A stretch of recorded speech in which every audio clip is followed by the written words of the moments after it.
हरे Krishna. Mistake insight channel पर आप सबका स्वागत है।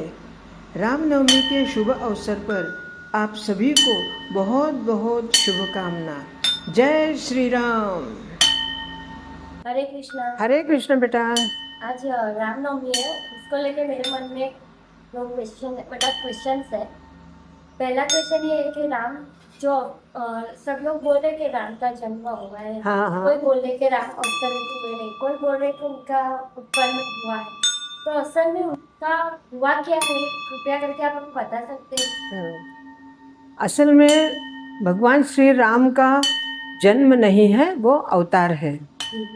क्योंकि नारायण ने जितने भी अवतार लिए हैं सब अवतार है, कोई भी, इसीलिए उनको अयोनि कहा जाता है। माँ के गर्भ से उन किसी भी अवतार का जन्म नहीं है और इसीलिए उनको अवतार कहा है। अवतार का वास्तविक अर्थ होता है अवतरण होना। अवतरण मतलब ऊपर से नीचे आना। जो वैकुंठ से जब वो पृथ्वी पर आते हैं तो उनका अवतरण होता है, इसलिए उसको अवतार कहा जाता है। अब राम के बारे में यही है कि कहने को ऐसे शब्द बोलते हैं कि राम जन्म है, लेकिन वो जन्म नहीं है, वो राम अवतार है।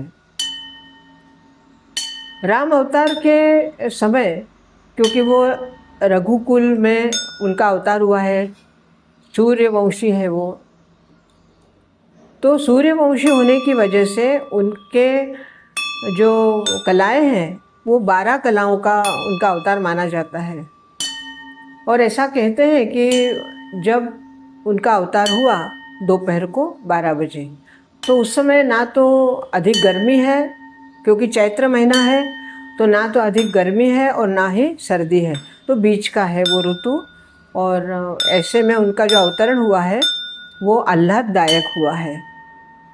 अब माता कौशल्या को इस बात का मतलब उनके स्मरण ऐसा था, जब उनको उनका भगवान का प्राकट्य हो गया।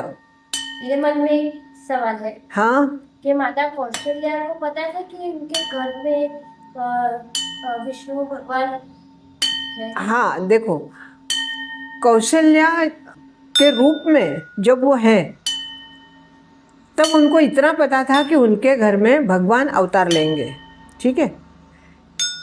लेकिन वो अवतार ऐसा नहीं कि जैसे वो मनुष्य रूप में वो भी है, तो मनुष्य रूप में होने की वजह से जैसे भगवान का ये विधान होता है कि जो मनुष्य रूप में आते तो उनकी वो स्मृति को वो मिटा देते हैं। तो उनको स्मृति नहीं रही कि उनको ये पता है कि नारायण का अवतार होने वाला है।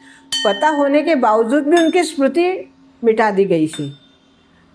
तो जब अवतार हुआ उस समय ऐसा कहा जाता है कि सूर्य नारायण भी रुक गए आगे बढ़ना। भगवान नारायण का दर्शन करने के लिए वो वहीं रुक गए, ऐसा कहा जाता है। अब जब अवतार हुआ उस समय जो वातावरण था वो इतना आह्लाददायक था, सब कुछ प्रसन्न चित्त था। और ऐसे में जैसे गोस्वामी तुलसीदास जी ने श्री रामचरितमानस में उनका वर्णन किया है, भय प्रगट कृपाला दीन दयाला कौशल्या हितकारी हर्षित महतारी मुनि मनहारी अद्भुत रूप विचार। तो उनका जो जैसे वो प्रकट हो गए, तो प्रकट होते ही वो पूरे अपने चतुर्भुज रूप में आ गए। शंख चक्र गदा पद्म धारण किए हुए चतुर्भुज रूप में महाविष्णु के रूप में वो प्रकट हुए। तो वो रूप देखकर माता पुनि बोली सोमति डोली तजहु तात यह रूपा। मतलब हे प्रभु, आपका ये रूप त्याग दो, मुझे तो शिशु रूप चाहिए। तो उन्होंने ये कहा कि तजहु तात यह रूपा कीजय शिशु लीला अति प्रिय शीला। वो शिशु रूप में आप वो लीलाएं करिए जो मेरे हृदय में माता के रूप में मैं आपको देखना चाहती हूँ कि मैं आपकी माता हूँ और आप मेरे पुत्र हो, तो मुझे पुत्र के रूप में आप दर्शन दीजिए, ये विष्णु रूप मुझे नहीं चाहिए। तो प्रभु ने उनको क्या कहा आगे, इसी जो स्तुति है ये भगवान श्री राम की स्तुति है, प्रगट स्तुति। तो इसमें प्रभु आगे क्या कहते हैं,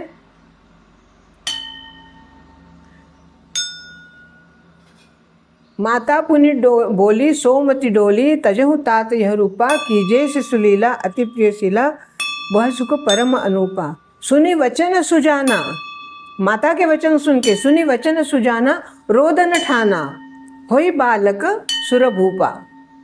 जैसे ही माँ ने कहा तो प्रभु ने अपना वो चतुर्भुज रूप त्याग दिया और शिशु रूप बन के रोदन करने लगे, मतलब रोने लगे। तो मेरे खुद के भी रोंगटे आने लगे।